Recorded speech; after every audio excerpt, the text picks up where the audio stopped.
Hello, my name is lizmhogg. I'm guitar faculty and general manager at the New York Music Co-op, and this video is going to talk about artificial harmonics. If you saw the last video, that one was about natural harmonics. This one will take it a step further, talking about artificial harmonics. So let's review what are harmonics. Harmonics are the upper partials of any fundamental pitch. On the guitar, they're found in proportional specific subdivisions of the string length, measured in number of frets from the fundamental, the note you're playing. The particular spots where they occur on the string are called harmonic nodes, nodal points, nodes, or just harmonics. Artificial harmonics are obtained by lightly resting a right-hand finger on the string at a nodal point, while another right-hand finger or left-hand finger lightly plucks the same string. The fundamental note, which is the base of the harmonic, can be an open or a stopped string.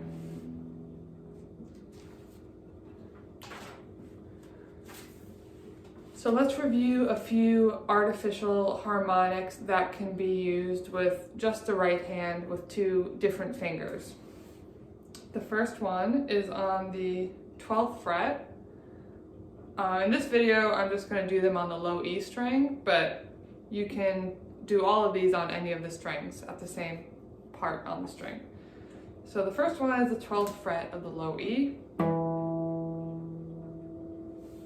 7th fret,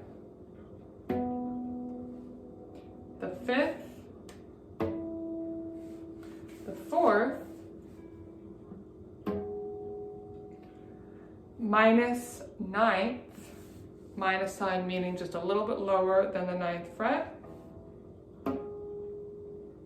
which you might notice sounds the same as the 4th fret. Then we also have, in the less common species, plus 3, a little bit higher than the 3rd fret. Minus 3, a little bit lower. Plus 2,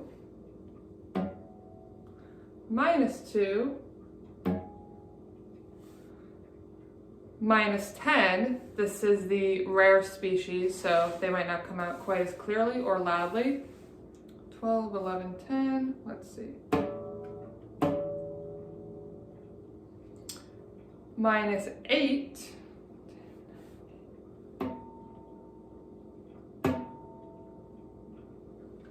and minus 6 lastly. 1, 2, 3, 4, 5, 6.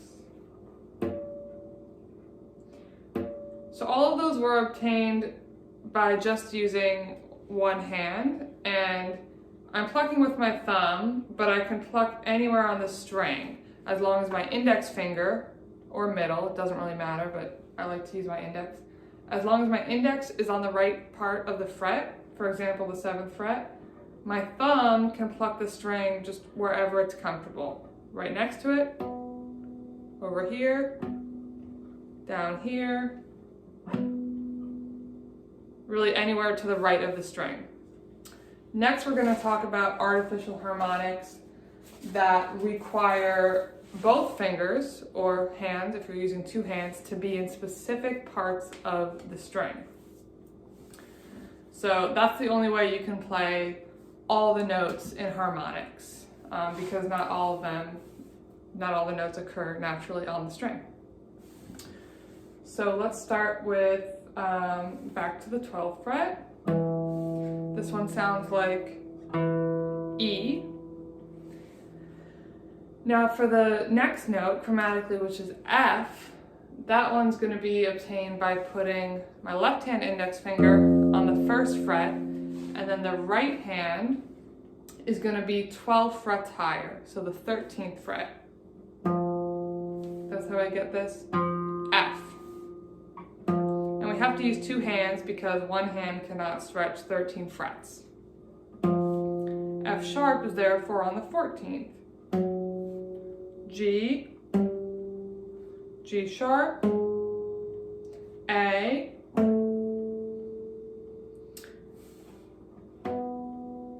this is B. We could also play B there, but let's just go on to here.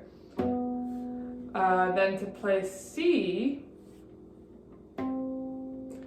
this is kind of cool. To play C, the index finger is on the 1st fret, while the right hand is on the 8th fret. And then C sharp is on the 9th, 10th, 11th, and now we're all the way up to high E, which was here. Then to get to the next F, we kind of start the process all over again, but now, so we're again on the 1st fret, but now the right hand is on the 6th fret. As you recall, first it went to the 13th when the left hand was on the 1st fret, then it went to the 8th, but as the notes get higher, we go to lower frets. So now it's the 6th fret, then the 7th for that high F sharp, then the 8th, whoops, then the 9th, then the 10th, whoops, then the 11th for A sharp, and now for this high B, that's going to be a little bit higher than the 3rd fret. That matches. And then again, we start all over. Index fingers on the 1st fret. This is where it gets a little bit complicated because now we're dealing with plus signs. To get the next note, that high C, we have to be index finger on the 1st fret and then the right hand on +4. And I recommend always testing with your ear to make sure you're actually getting the note when it gets that high. There it is. A few more left. Next we have the next D, which is +3.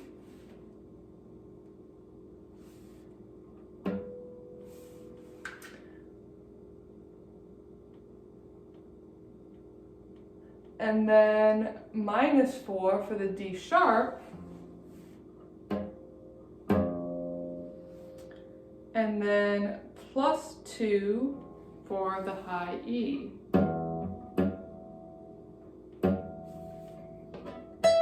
There it is. Okay, and then the last few are +3 for the next F, +4 and 2nd fret for the F sharp, +5 and 3rd fret for the G. 1, 2, 3, 4, 5. So just to be clear, the left hand has to be on the fret and the right hand has to be also on a specific fret, not just anywhere for these artificial harmonics. So it's really important that your right hand especially is exactly in the right spot on the fret. So where were we? +5 for that high G. 1, 2, 3, 4, 5. And then +2 for the next G sharp. 1, 2. And then -3 for the next A. +4 for the next F sharp. Whoops.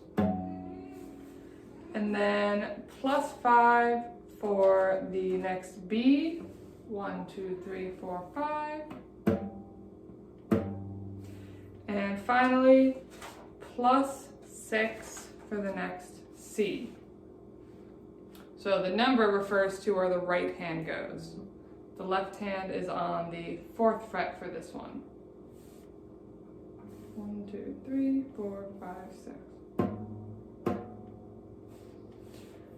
So at the end of this video, you'll see a chart that kind of explains what I just did, but just to break it down again quickly, we start on the 12th fret of the low E, and then everything above the 12th fret that we play with our right hand increases, and then when you want to go higher than this, the right hand has to move to the notes by the 7th fret. And then if you want to go even higher than that, left hand keeps doing the same thing, but the right hand goes further down to the 5th fret.